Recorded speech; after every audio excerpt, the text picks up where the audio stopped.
Hoy empezamos nueva sección. Habíamos terminado con los juicios, si no recuerdo más. Y hoy empezamos la de los últimos tiempos, profecías de los últimos tiempos. Para ello vamos a ir el siguiente pasaje. Vamos a ir a Joel, capítulo 2, versículos 28 al 32. Esta es una de las profecías más importantes acerca de los últimos tiempos. Tiene un hecho que ya se cumplió en Hechos 2, un cumplimiento, y luego también un hecho a futuro que todavía no se ha cumplido, que sería el día del Señor. Aquí Joel, el profeta Joel, ve dos grandes movimientos de Dios. El primero, que es el que ocurrió, y el que sigue ocurriendo a día de hoy, derramar su espíritu sobre toda carne. Y el segundo, traer juicio final sobre las naciones. Ese es el punto que todavía no ha sucedido, aún no ha ocurrido. El versículo 28 dice así: y después de esto derramaré mi espíritu sobre toda carne, y profetizarán vuestros hijos y vuestras hijas. Vuestros ancianos soñarán sueños, y vuestros jóvenes verán visiones. Y también sobre los siervos y sobre las siervas derramaré mi espíritu en aquellos días. Aquí habla de toda carne. ¿Qué significa toda carne? En el Antiguo Testamento el espíritu venía sobre personas específicas. Sin embargo, en Joel Dios promete algo nuevo, un derramamiento universal, sin distinguir ni en edad, ni en sexo, ni condición social, ni en linaje. Dios quiere derramar el Espíritu Santo en todos, sin hacer ningún tipo de distinción, como he dicho. Pedro cita literalmente este pasaje de Joel en Hechos 2:16, cuando empieza diciendo: más esto es lo dicho por el profeta Joel, y ahí expone justamente todo esto, prácticamente de manera literal. En Pentecostés, el Espíritu Santo desciende sobre todos los creyentes. Ya ocurrió, inaugurando así el tiempo del nuevo pacto, que ya fue prometido en el libro de Jeremías, en el capítulo 31, y bueno, por los dos profetas, Jeremías en su capítulo 31 y Ezequiel, capítulos 36 y 37. ¿Qué significa esto? Significa que vivimos en la era del Espíritu, donde Dios nos capacita directamente a los creyentes para profetizar, anunciar el Evangelio y discernir su voluntad, qué es lo que quiere de nosotros. La profecía sigue así en Joel, donde estábamos, capítulo 2, versículos 30 a 31, dice así: y daré prodigios en el cielo y en la tierra, sangre y fuego, y columnas de humo. El sol se convertirá en tinieblas, y la luna en sangre, antes que venga el día grande y espantoso de Jehová. Hay dos cosas importantes que decir sobre esto, ¿no? En Pentecostés, como hemos visto antes, no se agotó, esta profecía no se agotó. Porque habían dos cosas que debían cumplirse. Una se cumplió, pero la otra todavía no. Pedro citó a Joel para explicar así el derramamiento del Espíritu. Pero, como he dicho, las señales cósmicas todavía no han sucedido. El día de Jehová es un día de juicio para los impíos y de liberación para el pueblo de Dios. Joel lo describe como un día grande y espantoso, es decir, un día grande y terrible. Por lo tanto, así estamos en un periodo entre el derramamiento del Espíritu, que sucedió en el Pentecostés, y el día del Señor, que será en el futuro, todavía no ha sucedido. Y la profecía termina en el versículo 32, que dice así: y todo aquel que invocar el nombre de Jehová será salvo. Esta es una puerta de escape en medio del juicio. Pablo también la cita así en Romanos, el capítulo 10, versículo 13, en el que, leyendo ese capítulo, nos damos cuenta que apunta y la aplica claramente a Jesucristo. Aunque se aproxima el juicio, Dios siempre abre una puerta de salvación, siempre tiene una salida. Nunca te condena y ya está, ¿no? Simplemente te deja siempre una puerta de salida. Si tú quieres, te salvas. ¿Cómo? Invocando a Cristo como Señor. Vivimos entre dos grandes actos de Dios en la historia. El primero, que ya ocurrió, Pentecostés, como hemos ido viendo, que es el derramamiento del Espíritu, y el segundo que está por venir y aún no ha venido, que es el día del Señor, el juicio final. Este tiempo intermedio entre uno y el otro es la oportunidad para ser llenos del Espíritu y proclamar la salvación antes del juicio venidero. Como hemos visto en esta profecía, el Espíritu Santo no es solo para unos pocos, es para tus hijos, es para tus ancianos, para tus jóvenes, para los humildes.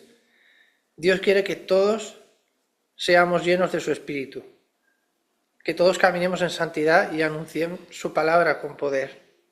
Pero aquí, la pregunta no es si Dios quiere llenarte, sino si tú dispones a recibir, si tú quieres recibirlo a Él. Y Joel no es suave con este mensaje. Dice así que habrá señales en el cielo, convulsiones en la tierra y un día terrible para los que rechacen a Dios, lo cual no es nada suave. Este mundo no seguirá así para siempre. El rey volverá para juzgar a vivos y muertos. Por lo tanto, esto nos llama a vivir en santidad y sobriedad, sabiendo que estamos a un día menos de su regreso. Dios nos abre la puerta más grande de misericordia que pueda abrir. Como dice en el último versículo, todo aquel que invocar el nombre del Señor será salvo. No importan tus pecados, no importa tu pasado, ni tu condición o tu fracaso. Si tú clamas a Jesús, Él te salva, te llena del Espíritu y te prepara para su venida. La pregunta que deberíamos hacernos es, ¿has invocado el nombre del Señor a día de hoy? Vamos pues a dar gracias al Señor por el derramamiento que hizo del Espíritu Santo y el que también hace en el día de hoy, en el que sigue disponible también para nosotros. Te pedimos, Señor, que tú nos llenes con tu presencia, que abras nuestros ojos, Señor, para ver tu gloria, y que nos des capacidad para anunciar tu evangelio, Señor, con valentía. Prepáranos, Señor, tú para tu día, Señor, para cuando tú vuelvas. Ayúdanos a vivir en santidad y esperanza, esperando así la venida gloriosa de Cristo. Te pedimos, Señor, que en tu nombre muchos te invoquen tu nombre y sean salvos antes del juicio. En tu nombre, Señor, en nombre de Jesucristo. Amén. Amén. Amén. Bueno, hace unas semanas hablamos de un personaje llamado Gedeón. ¿Se acuerdan de Gedeón, no?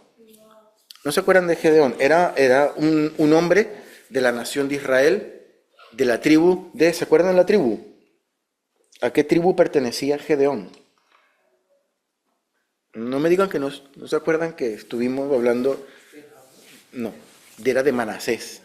Acuérdense de Manatí. Manasés fue uno de los hijos de José. ¿Se acuerdan de José? José era el hijo de Jacob y José, pues a su vez, era el chico que estaba allí que era el hijo favorito de Jacob, y los hermanos le tenían envidia. Los hermanos lo vendieron allí a unos mercaderes árabes que estaban pasando por allí cerca de la casa de ellos. Le dijeron a su padre que se lo había comido una bestia feroz y le entregaron la túnica que tenía todo llena de sangre, pero en realidad lo habían vendido. José termina en Egipto, vendido como un esclavo, vendido como un siervo a un hombre llamado Potifar, ¿verdad? Potifar era una persona que estaba en eminencia allí en Egipto. Potifar tenía una mujer, era su esposa, ¿no? Y la esposa se encariñó mucho con José, hasta el punto que quería llevárselo a la cama. Y José, pues como era una persona íntegra y era una persona que no se dejaba contaminar por ese tipo de cosas, José le dijo, no, yo no le voy a faltar el respeto a mi señor, a mi amo. Y pues la mujer dijo unas calumnias, unas mentiras de José, que la estaba intentando abusar de ella y tal, y José terminó injustamente en la cárcel. Dentro de la cárcel, Dios le dio gracia a José, y José podía interpretar los sueños de sus compañeros de prisión, ¿vale? A raíz de eso, la fama de José se extendió e interpretó el sueño del faraón de Egipto. El faraón de Egipto, ese famoso sueño que todos conocemos por los 7 años de abundancia y 7 años de escasez, las 7 vacas flacas y las 7 vacas gordas, ¿no? José interpreta ese sueño, y a raíz de que ese sueño se vuelve realidad y fue correctamente interpretado, Egipto se vuelve prácticamente una potencia mundial. Porque fue la única nación que sabía que iba a venir 7 años de escasez y se dedicaron a acumular alimentos y tenían alimentos para ellos y alimentos para las naciones vecinas. Y las naciones vecinas venían y le compraban alimento a los egipcios. Entre ellos vinieron, eso lo hemos contado muchas veces aquí, la familia de José, que estaba viviendo en Egipto. José, como hizo esa bondad al faraón, prácticamente José lo convirtieron casi en el primer ministro de la nación. Era una persona súper importante. Vinieron los hermanos de José, los mismos que lo habían vendido como esclavo, ¿no? Su padre todavía estaba vivo, si se acuerdan de la historia, y vinieron a comprar alimentos a Egipto porque era la única nación que tenía comida. José reconoce a sus hermanos no lo reconocen a él, pero al final pues hay un encuentro, hay una reconciliación, todos quedan felices viviendo allí, como en Egipto era donde había alimento y donde había bondad, se quedan allí viviendo al lado de Egipto. Como la familia era muy numerosa, pues se empiezan a casar, se empiezan a tener hijos, se empiezan a reproducir y la nación de Israel se hace una nación muy numerosa. Muere José, muere el faraón que tenía a José en gran estima, surge otro faraón y se da cuenta que los israelitas son un montón de personas, son muchos y están reproduciéndose cada día más y dice, esto puede ser un problema para nosotros, y los esclavizan y los vuelven mano de obra barata, esclavizando y ahí construyendo las pirámides y las locuras que ellos hacían. Entonces se queda el pueblo de Israel allí como esclavos en Egipto. ¿Se acuerdan de la historia? Después nace un hombre llamado Moisés, lo ponen en una canastita, lo rescata la hija del faraón, nace y pues Dios le encomienda la labor de liberar a su pueblo y llevárselo a la tierra prometida.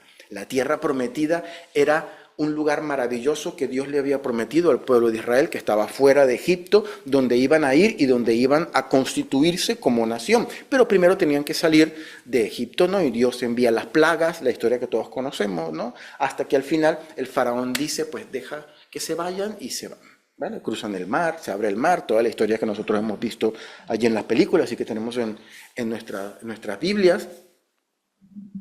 Y el pueblo de Israel llega a esta nación o a este lugar, después de algunas batallas con la gente que estaban allí, se instalan en esa tierra prometida, una tierra prometida maravillosa, dice la Biblia, que fluía leche y miel, que era tan fértil que así la llamaban, que fluía leche y miel, ¿no? Echaban una semillita y ahí pues nacía pues el árbol. Echaban una semillita de café y no es que salía una planta de café, salían 15 o 20 Starbucks directamente, de lo maravilloso que era allí la tierra, cómo era de maravillosa y cómo era de fértil, ¿no? Y ellos llegan y todos estaban divididos como en tribus, ¿no? Ellos eran 12 tribus, las tribus de Israel, entonces comienzan a adjudicarse la tierra. Ya tenían su tierra prometida y dijeron, pues bueno, Efraín, pues tú te quedas por aquí. Manasés, la tribu de Manasés, vas a quedarte en este territorio que está por aquí, la otra tribu por aquí, la otra tribu de Benjamín por aquí, la otra tribu por allá, hasta que las 12 tribus tienen pues toda su tierra allí en aquel tiempo, pues en la zona que hoy conocemos como Israel. Pero sigue pasando el tiempo, ¿no? Y allí nos encontramos justo en este momento. Están ya los judíos con cada tierra, con cada pedazo de tierra adjudicada, están ya cada quien viviendo sus cosas, el que pescaba, pescaba, el que sembraba, sembraba, ¿no? Y nos encontramos vamos a ir brevemente al libro de Josué, en nuestras Biblias, en el capítulo 18, y ahí tenemos algo muy curioso. Está desarrollándose la historia de Israel. Ellos están en una tierra maravillosa, están en una tierra donde se empiezan a acostumbrar al lugar donde están, tienen que tener un poquito de relación hasta cierto punto con las naciones vecinas, pero ellos están constituyéndose como nación. Las diferentes tribus están constituyéndose como nación, y ocurre algo que es bastante interesante. Josué capítulo 18, versículo 1. Josué 18, 1. Libro de Josué. Durante toda esta historia que hemos resumido, Moisés muere en algún punto de la historia, pues sí queda Josué como líder del pueblo de Israel. Y allí estaba Josué, que escribió pues estas palabras, Josué 18:1. Toda la congregación de los hijos de Israel se reunió en Silo, ¿vale? Y nos vamos a quedar con esta palabra, Silo. Y erigieron allí el tabernáculo de reunión, después que la tierra les fue sometida. Aquí se nos presenta, la Biblia nos presenta una región que es llamada Silo. Y esta región fue escogida dentro de toda la tierra para levantar allí el tabernáculo. Fue la primera, que era en principio era como una tienda de campaña, con un patio cercado por telas, ¿no? En donde iban a ir a adorar al Señor. Era como la iglesia principal que habían puesto allí, ¿no? Para ir a adorar a Dios. En donde pondrían la famosa Arca del Pacto. ¿Se acuerdan del Arca del Pacto que estuvimos viendo también la semana pasada, ¿no? El Arca del Pacto, esa arca que estaba construida de oro y que tenía dentro de sí las tablas de la ley, la vara de Aarón que reverdeció y también un poco de maná.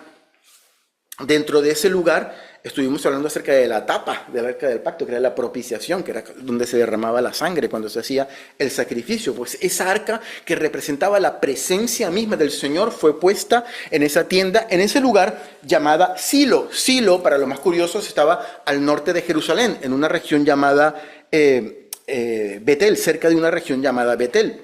Esa tierra, para los más curiosos también, fue adjudicada a la tribu de Efraín. Efraín era el hermano de Manasés y los dos eran hijos de José. ¿Se acuerdan de José, el que estaba en Egipto? Pues tuvo dos hijos, Manasés y Efraín, y de ellos dos surgió estas dos tribus. En la tribu de Efraín, en la tierra que perteneció a la tribu de Efraín, pusieron este lugar y se llamaba Silo.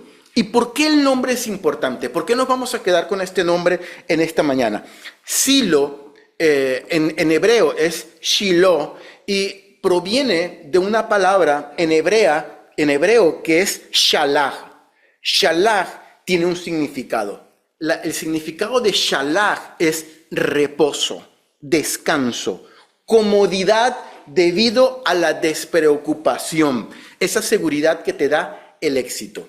Yo no sé si alguna vez te ha pasado, pero en algún momento de tu vida, eso es algo que yo añoro, que tengo algo así como 14 años, que no sé lo que significa. Algo así como terminar de hacer todas tus labores del día y que no te quede absolutamente nada para hacer y te tiras en el sofá a aburrirte, a ver una película o a hacer algo. Yo no sé si alguno de vosotros tiene la bendición de tener un lugar así durante sus días, ¿no? Pero es maravilloso, ¿no? O sea, saber que, mira, he terminado todos los deberes, la casa está súper limpia, he terminado de limpiar, si tenía pues alguna cosa del trabajo ya lo he puesto al día, las niñas pues han hecho todos los deberes y ya no tienen nada que hacer y yo me tiro en el sofá con tranquilidad. Ese es Shelah. Ese es el momento de Shelah, que vuelvo y repito, yo me gustaría volver a tener uno pronto, ¿no? Pero pues tengo dos hijas y que demandan bastante y bueno, de momento pues no me acuerdo cómo es eso, pero espero que alguno de vosotros tenga un momento así. Eso es Shelah. Y de Shelah viene Shiloh, que fue el lugar, nos vamos a quedar con eso, donde depositaron el arca del pacto y donde construyeron el tabernáculo, el primer tabernáculo o la primera, el templo pues primero, ¿no? La promesa había sido entregada al pueblo de Israel. En Egipto Dios le dijo a Moisés, lo voy a llevar a todo mi pueblo a un lugar donde fluye leche y miel, a una tierra súper fértil, súper maravillosa. Esa es la promesa. La promesa ya había sido dada. Dios había peleado innumerables batallas por el pueblo de Israel para conquistar esa tierra y allí estaban tranquilitos, ya estaba toda la zona delimitada, cada tribu tenía su pedazo de tierra, todos estaban contentos, instalados, todos tenían su casa con piscina, con su jardín, con su cosa, todos estaban maravillosamente bien, hicieron en Silo el lugar para poner el arca del pacto que representaba la presencia del Señor y estaban tranquilitos y se quedaron a descansar en la presencia del Señor. Se quedaron en Shalach. reposo, descanso, comodidad debido a la despreocupación. Ya está todo hecho. Aquí estamos felices de la vida, instalados en la tierra que el Señor nos ha dado. Hay razones, queridos hermanos, para pensar que, según elementos que la misma palabra nos dice, que la gente se fue olvidando de rendirle adoración a Dios a medida que pasaba el tiempo. No obstante, había un lugar que habían dedicado para poner el arca y para hacer culto a Dios. Y de hecho, una vez pues al año hacían pues algunas reuniones y hacían algunas cosas celebrando el hecho de que aquí estaba el arca. Pues la gente se fue olvidando, la nación era grande, las tribus estaban esparcidas en 12 lugares, en 12 regiones, y cada quien pues se fue quedando en su región haciendo el culto a Dios pues a su manera. Pues alguno hasta el punto de fabricarse estatuas talladas, ¿no? Y allí pues rendirle culto allí. Habían debido a que en esa región habían otras naciones también paganas que no adoraban al Dios de Israel, pues algunas personas adoptaron los dioses de otras regiones y hicieron como un sincretismo allí. ¿Se acuerdan cuando estudiamos Gedeón? ¿Qué le pasó a Gedeón? En la tribu de Manasés, que estaban allí y tenían al dios Baal, y todo el mundo adoraba al dios Baal, hasta el punto que un día Gedeón llegó y con un hacha acabó con todo y lo querían matar porque habían destruido el dios de ellos. Todo eso estaba pasando en todas las 12 tribus alrededor de Israel. Y se conformaban con rendir culto en lugares locales que ellos mismos habían designado para adorar, incluso estos ídolos tallados en madera o hechos de piedra, ¿no?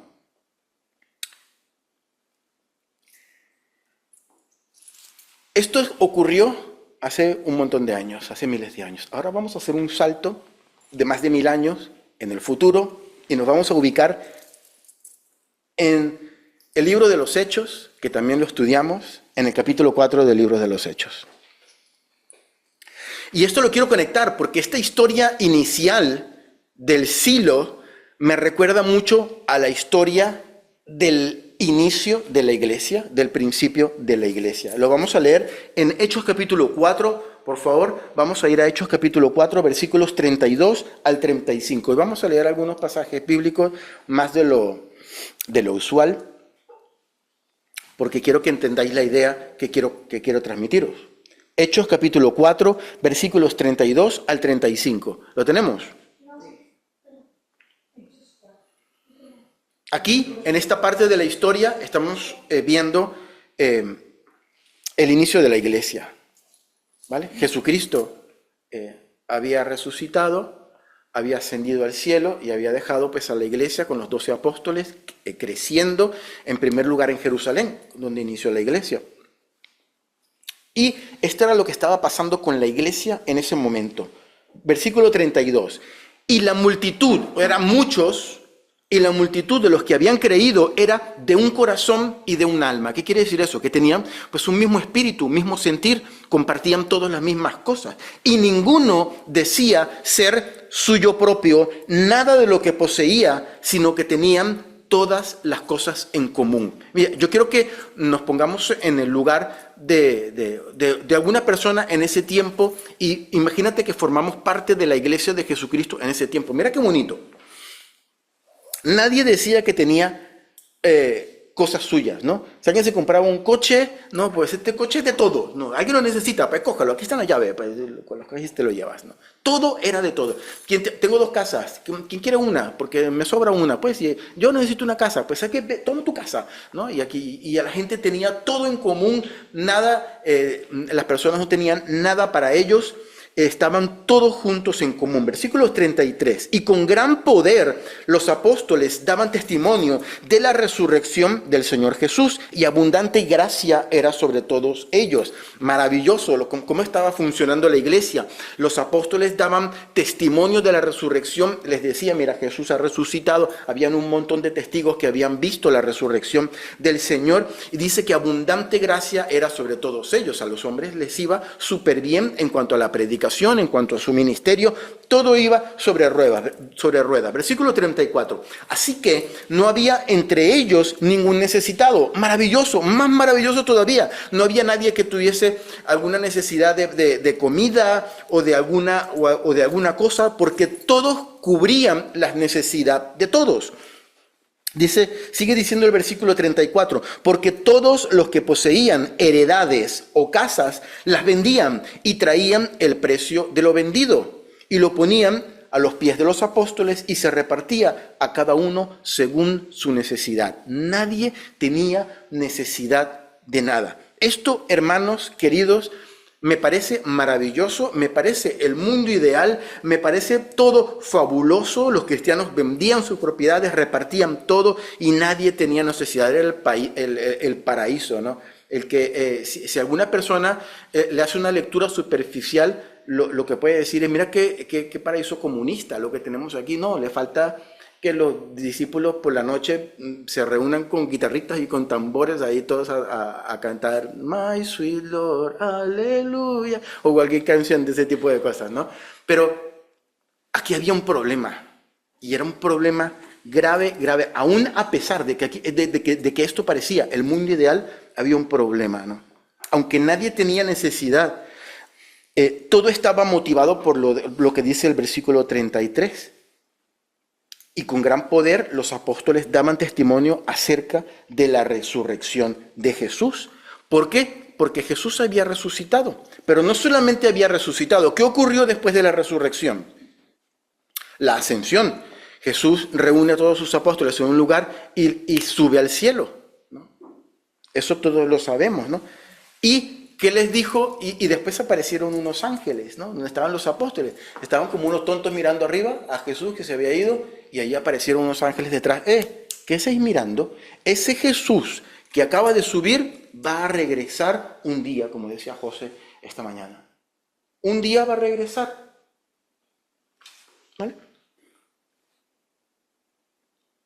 Y si recordamos otra vez en el libro de los Hechos, en el capítulo 1, ¿qué fue lo que ocurrió? Los apóstoles subieron a un monte y ahí estaba Jesús cuando ascendió al cielo.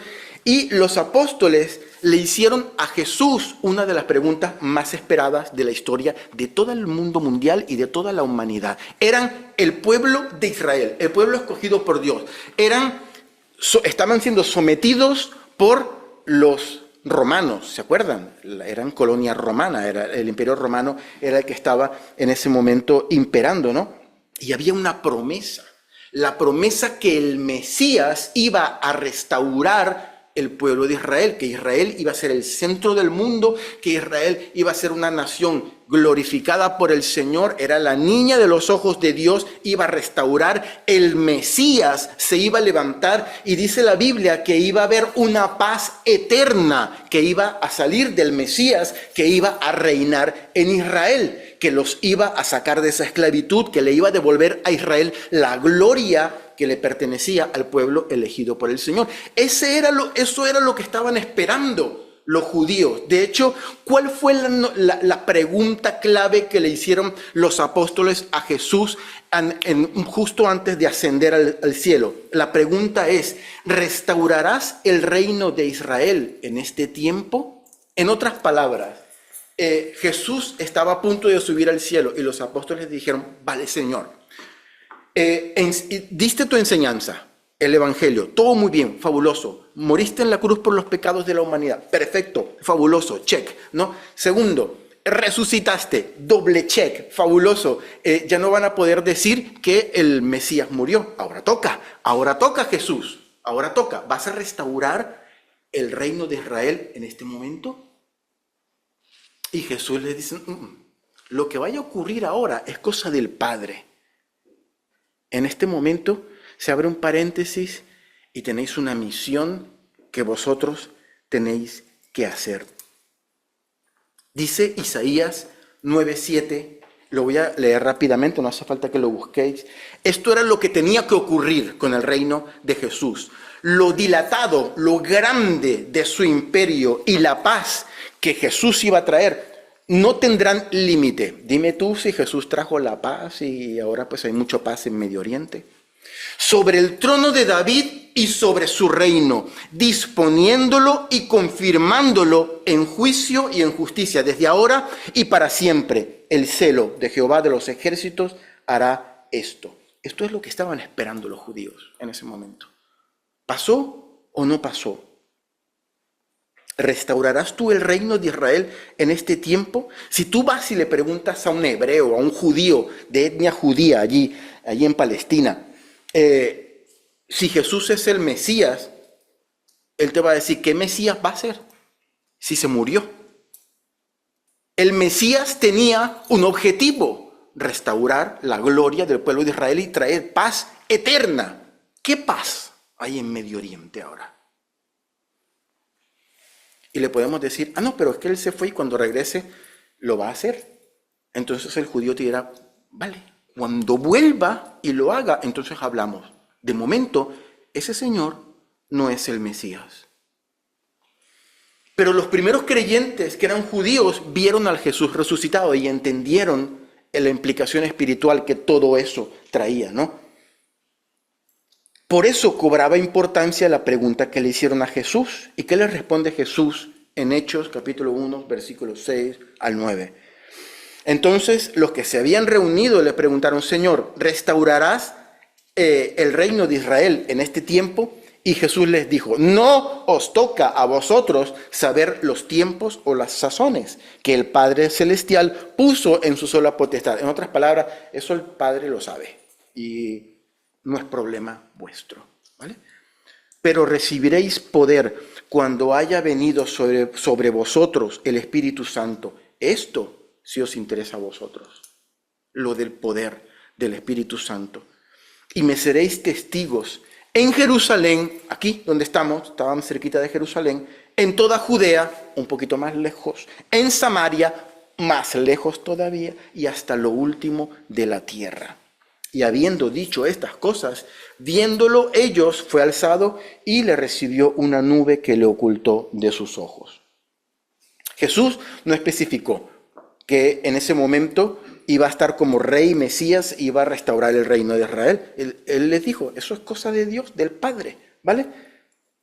Pero lo que sí os tiene que importar a vosotros es que va a venir el Espíritu Santo y vosotros va a estar sobre vosotros como iglesia y vais a ser testigos aquí, un poco más allá, otro poco más allá y hasta lo último de la tierra. Porque el Señor volverá. Lo que los discípulos estaban esperando, probablemente tú nunca lo hayas visto así, pero cuando Jesús se va, los discípulos estaban esperando que Jesús regresara. Al otro día, a los 2 días, máximo una semana, porque habían datos que les había dado Jesús que hacían pensar que Jesús iba a volver en poquitos días, en poco tiempo. De hecho, el apóstol Pablo escribe a los Corintios y les dice, y cree que él va a estar vivo cuando Jesús regrese por segunda vez. Ahora podemos entender por qué los creyentes estaban tan tranquilos. Porque Jesús iba a regresar en cualquier momento. ¿De qué me iba a servir a mí tener 2 casas si Jesús venía mañana probablemente? Y cuando venga va a restaurar el reino y Él va a ser lo máximo, el Mesías esperado. No me sirve tener casas. Las vendo y doy todo lo que tenga. Porque ya la cosa se acaba, ya el Señor llega, pero pasó un día, pasó una semana, pasó un mes y todavía estamos esperando al Mesías. No le salieron bien las cuentas a los apóstoles allí y el Señor les dijo, cuando vaya a ocurrir esto, no es asunto vuestro. Lo que sí es asunto vuestro es que el Espíritu Santo va a venir sobre la iglesia y vais a ser testigos en Jerusalén, en Samaria, en Judea, en Samaria y hasta lo último de la tierra. Cuando nosotros estuvimos estudiando el libro de los Hechos, vimos un lugar interesante donde los apóstoles predicaban la palabra. Esto era el pórtico de Salomón. ¿Os acordáis del pórtico de Salomón? El pórtico de Salomón era, en Israel después se construyó un templo. Ya no como el templo primero que hablamos al principio, en Silo, sino un templo de verdad, con grandes murallas, de la cual solamente queda el muro este de las Lamentaciones, donde van los judíos a orar.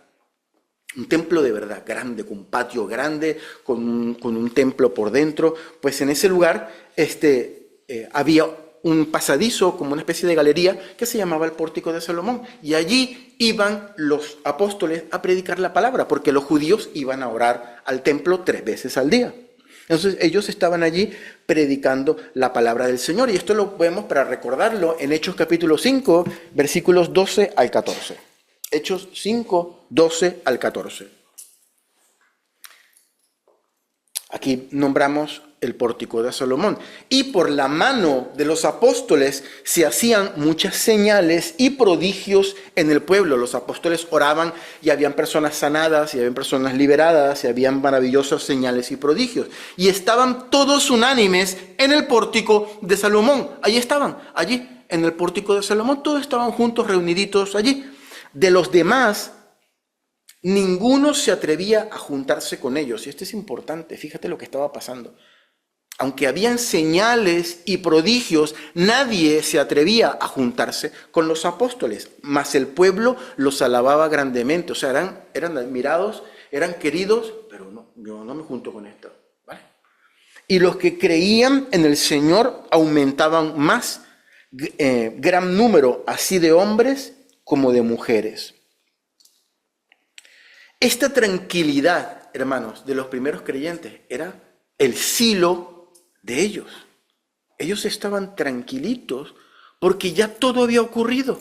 Ya el Señor había muerto, había resucitado, había subido, y solamente estaban esperando que Él los viniera a buscar. Ese era el silo de ellos. Ellos estaban, ¿se acuerdan qué significa silo? De Shela, tranquilidad, descanso. Esa tranquilidad que te da cuando tú ya terminas todo y cuando ya no tienes más nada que hacer. Me quedo tranquilito, esperando nada. Esperando lo más, nada, que venga el Señor. Pero Dios tenía otros planes. Hechos capítulo 8, versículos 1 al 3. Aquí está narrando la historia de la persecución de los primeros cristianos. Aunque la gente comenzó a admirarlos a estos, las autoridades judías empezaron a temer por las enseñanzas que estaban estas personas dando, y se empezó a alborotar aquí el tema, y dice la palabra en el versículo 1, y Saulo consentía en su muerte. Aquí estaban matando a Esteban, que fue el primer mártir de la iglesia. Y en aquel día hubo una gran persecución contra la iglesia que estaba en Jerusalén, y todos fueron esparcidos por las tierras de Judea y de Samaria, salvo los apóstoles que se quedaron ahí en Jerusalén. Versículo 2, y hombres piadosos llevaron a enterrar a Esteban y hicieron gran llanto sobre él porque había muerto. Y Saulo, que era Pablo, asolaba la iglesia, entrando casa por casa, arrastraba a hombres y a mujeres y los entregaba en la cárcel. Jesús había dicho, me seréis testigos en el Pórtico de Salomón, cerquita de casa, en tu zona de confort. No, en Jerusalén, en Samaria y hasta lo último de la tierra. Y aquí pasó algo muy curioso. Lo que parecía ser el mundo ideal, cristianos, todos juntos, amándose, congregándose todos los días, vendiendo sus propiedades y que nadie tuviese necesidad de nada. Lo que parecía ser el mundo ideal, Dios dijo, no, este no es el mundo ideal que yo quiero. El mundo ideal es que mi iglesia lleve las buenas nuevas de salvación y de perdón a todo el mundo. ¿Cómo lo hacemos? Pues si tengo que mandar una persecución, la mando. Y fue lo que ocurrió. Hubo una persecución y la iglesia comenzó por las malas a expandirse y a dispersarse. Y mientras ocurría esto, el evangelio de Jesús iba predicándose hasta lo último de la tierra, tal y como el Señor lo había dicho. Vamos a regresar otra vez a Silo, al Shiloh, Recordamos que el arca representaba la presencia de Dios, que significa, y en ese lugar Silo está, que significaba tranquilidad, seguridad, comodidad. La Biblia no nos da mucho detalle de lo que ocurría como dinámica de culto, ¿no? en ese lugar. Estamos 1500 años antes probablemente, ¿no? No sabía, el pueblo de Israel hacía sacrificios de animales de vez en cuando, una vez al año, para el perdón de los pecados, pero eso es todo lo que hacían, ¿no? Probablemente las otras tribus, ya lo habíamos comentado, hacían sus propios sacrificios a dioses tallados y ese tipo de cosas, ¿no? Y en el templo, si nos vamos directamente a lo que ocurría en ese templo de tienda, no el templo segundo que habían construido, que habíamos comentado, sino en el primer templo que estaba en Silo, había un sacerdote que se llamaba Elí. Elí tenía 2 hijos, se llamaban Ofni y Finees. Eran los que ayudaban al sumo sacerdote. ¿Sabéis lo que hacía Ofni y Finees, sus trabajos como ayudantes del sacerdote principal? Habían unas doncellas que servían. Ofni y Finees se ligaban a las doncellas, se las llevaban por lo oscurito, y eso era lo que hacían ellos. Cuando les traían la carne del sacrificio, ellos se los quedaban para ellos. Y decían, no, yo quiero la carne buena, y se preparaban un bocata bien rico con la carne que era para el sacrificio de Dios. Eran hijos corruptos que en lugar de de oficiar como sacerdotes, lo que estaban haciendo era robándose la carne, violentando a las mujeres que llegaban a servir en el templo. Eran unos sinvergüenzas totales. Y el padre, el sumo sacerdote que se llamaba Elí, lo sabía, pero no hacía nada. Le decía, hijos, pórtense bien, por favor, pero era todo lo que hacía. Era un sinvergüenza también como sus hijos. Y ya vamos terminando, hermano.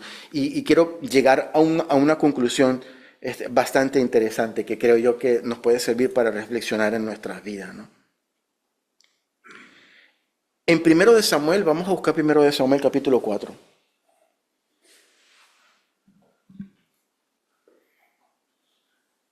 Primero de Samuel capítulo 4.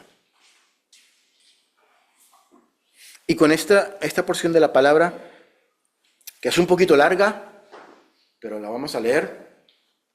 Vamos a ver una historia súper triste, pero una cosa impresionante.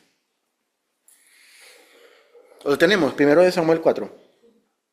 Samuel era el profeta, ¿vale? Y escribió estas palabras. Y Samuel habló a todo Israel.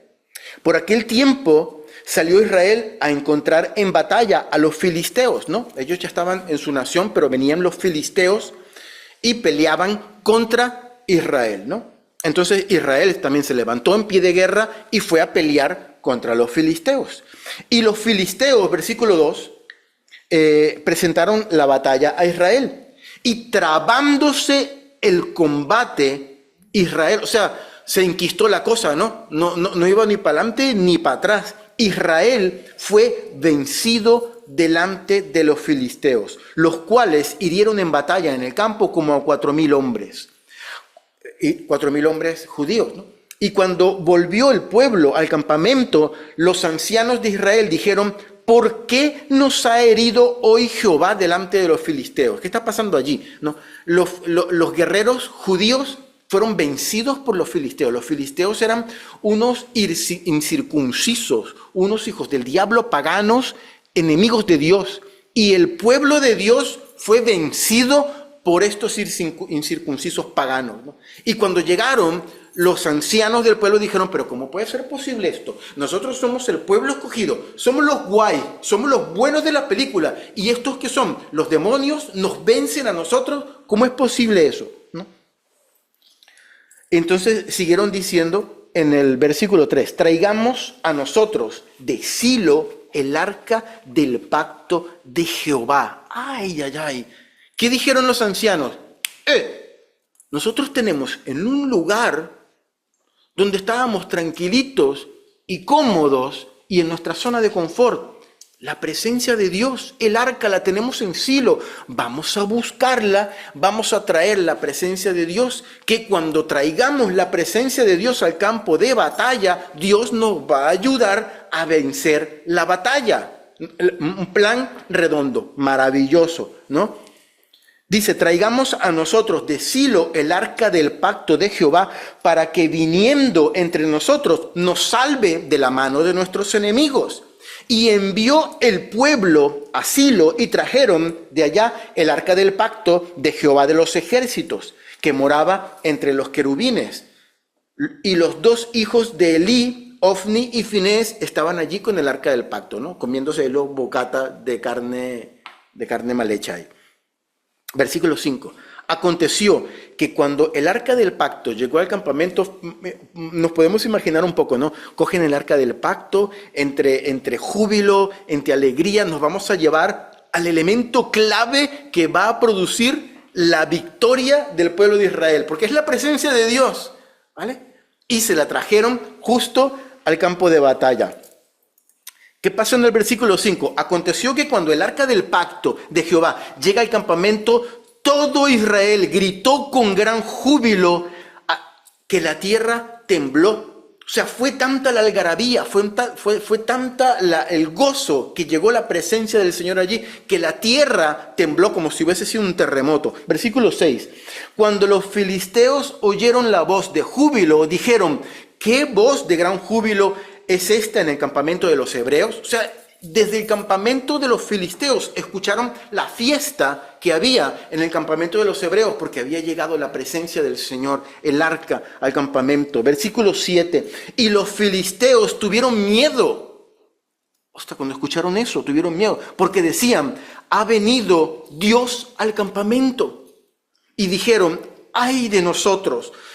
Los filisteos era el ejército de los Estados Unidos. Ellos tenían los portaaviones, tenían las metralletas, los aviones, los F-16, todas las mejores cosas de guerra. Israel tenía palas y piedras, ni caballos tenían, pues como 4 o 5 camellos. Y allí estaban los filisteos muertos del miedo, porque habían escuchado que la presencia de Dios había llegado al campamento. Y dijeron, ay de nosotros. Pues antes de ahora no fue así. Ellos no tenían la presencia de Dios antes. Ay de nosotros, versículo 8. ¿Quién nos librará de la mano de estos dioses poderosos? Estos son los dioses que hirieron a Egipto con toda plaga en el desierto. Se acordaron. Los filisteos habían leído también la Biblia y dijeron, mira, este es el Dios, al Dios que van a traer a la batalla. Es el que hirieron con plagas en Egipto para que saliera el pueblo de Israel y llegara a la tierra prometida. Estamos muertos. Y salió uno y dijo en versículo 9, esforzaos, oh filisteos, y sed hombres, para que no sirváis a los hebreos como ellos os han servido a vosotros. Sed hombres y pelead. Salió un general allí a decir, bueno, a dar palabras un poquito de motivación, ¿no? Versículo 10. ¿Y qué creen que pasó? Pelearon pues los filisteos e Israel fue vencido. Le ganaron. Y huyeron cada cual a sus tiendas. Y fue hecha grande mortandad, pues cayeron de Israel 30,000 hombres de a pie. 30,000 mataron. Versículo 11 es la guinda del pastel. Y el arca de Dios, la presencia de Dios, lo más santo, lo más puro, lo más maravilloso que tenía el pueblo de Israel, fue tomada. Los filisteos se la robaron, se la quitaron al pueblo de Israel. Y muertos los 2 hijos de Elí, Ofni y Finés, los 2 sinvergüenzas estos, que abusaban de las doncellas y que se comían la carne allí en el templo, fueron muertos. Más adelante dice que el mismo sacerdote Elí, como era súper gordo y súper grande, se cayó y se rompió el cuello también, se cayó de la silla. ¿Qué pasó aquí? ¿Cómo fue que no funcionó la presencia de Dios en el campo de batalla? Estaban todos tan seguros que la presencia de Dios iba a traer victoria, y no solamente trajo derrota, sino que se robaron la misma arca del pacto, se la llevaron los filisteos, los paganos, los hijos del diablo. El pueblo de Israel utilizó el arca del pacto como un amuleto, queridos hermanos. Ellos habían dejado el arca allí, en el lugar tranquilo, en la tranquilidad. Allí estamos tranquilos, déjala allí, que ya todo está cumplido, que estamos fabulosos, que estamos tranquilos. Cuando se vieron en la imperiosa necesidad de necesitar la presencia del Señor, fueron a buscarla como si hubiese sido un amuleto que les iba a ayudar a ganar la batalla. Ahí sí se acordaron de Dios, ahí sí se acordaron del Señor, ¿no? Como cuando nosotros, a veces que viene el tiempo de dificultad, mira, ahora sí voy a orar porque tengo este problema. Ahora sí voy a venir a la iglesia porque tengo esta dificultad. Voy a orar para que Dios me ayude y me salve y me ayude de esto, ¿no? Ahora sí venimos a la iglesia, ¿no? Ahora que vengo a la iglesia, entonces Dios sí me va a ayudar. Somos un poco como los israelitas en ese tiempo allí. Bueno, ahora voy a traer a mi amuleto principal para que sea mi amuleto el que me ayude. Pero ellos nunca habían cultivado o tenían mucho tiempo sin cultivar culto al Dios que estaba allí en ese tabernáculo. Se habían olvidado, lo habían dejado en el lugar de reposo, en la tranquilidad. Ahí estamos contentos, ahí estamos tranquilos. Muchas veces somos nosotros así. Pues tenemos las cosas resueltas, la cosa va caminando más o menos bien en el estudio, en el trabajo. Sí, surge un problemita aquí, un problemita allá, pero ya lo diremos y nos vamos olvidando, nos vamos quedando en nuestro silo, en nuestra zona de confort, en nuestra zona de confort y de descanso. Y nos vamos olvidando de Dios y a veces hasta lo tenemos como un amuleto. ¿Han visto las películas de los vampiros en que funciona pues? Echan así un crucifijo y el vampiro ahí se muere, ¿no? Eso es un amuleto. Incluso hasta yo he visto películas que sacan el crucifijo y el mismo vampiro dice, pero tú eres tonto. No se trata del crucifijo, se trata de la experiencia, de la vida, de la relación que tú tengas con Dios. Eso son dos palos cruzados, no significa nada para mí. Y para el pueblo de Israel, que trajo el arca del pacto como un amuleto, no significó absolutamente ninguna diferencia porque habían perdido años de relación con el Señor. Eso es lo que Dios quiere llevarnos a que cambiemos, queridos hermanos, en esta mañana. Nuestro Dios no es un amuleto, las cosas del Señor no es lo que vamos a utilizar en el momento de la dificultad. Nuestra relación con el Señor tiene que ser de día a día. Cuando viene el problema, cuando viene la dificultad, que nos encontremos nosotros en un tiempo en donde hemos tenido un bagaje de oración, un bagaje de lectura de la palabra, que no, bueno, ahora sí voy a ir a buscar a Dios porque tengo la necesidad. No es buscar el amuleto que tengo que traer para que Dios obre, porque ya vemos lo que le pasó allí al pueblo de Israel. Es tener una relación día a día con nuestro Señor, con nuestro Dios, con nuestro Creador. Dios quiere que tengamos una relación así. Y muchas veces, Dios tiene que incomodarnos como hizo con el pueblo de Israel, con la iglesia al principio, para que podamos dar ese paso. ¿Estás acostumbrado a algo? ¿Te estás quedando en tu zona de confort? Dile, Señor, si tienes que hurgarme allí para que tenga yo que dejar mi zona de confort, quiero dejarla, porque quiero buscarte cada día más. No quiero que llegue el momento de dificultad y utilizarte a ti como un amuleto. Quiero que nuestra relación sea día a día y cuando llegue el momento de dificultad, porque llegará, porque es la materia prima de la vida, son las dificultades y son los problemas y son los desiertos y son las enfermedades. De hecho, de eso está hecha esta vida, que nos coja ese momento agarrados del Señor, con una relación personal con el Creador. No con el Señor por allá en Silo, en el lugar de descanso. Sí, mira, por allá yo lo tengo, yo estoy tranquilo porque Dios está allí. Y cuando lo quiera usar, pues lo busco como un amuleto y me lo traigo y no funcionan así las cosas. Tenemos que tener una relación día a día con nuestro Señor. Amén. Señor, te damos gracias por tu palabra. Gracias, maravilloso Dios, porque tú nos hablas a través de tu palabra maravillosa, perfecta.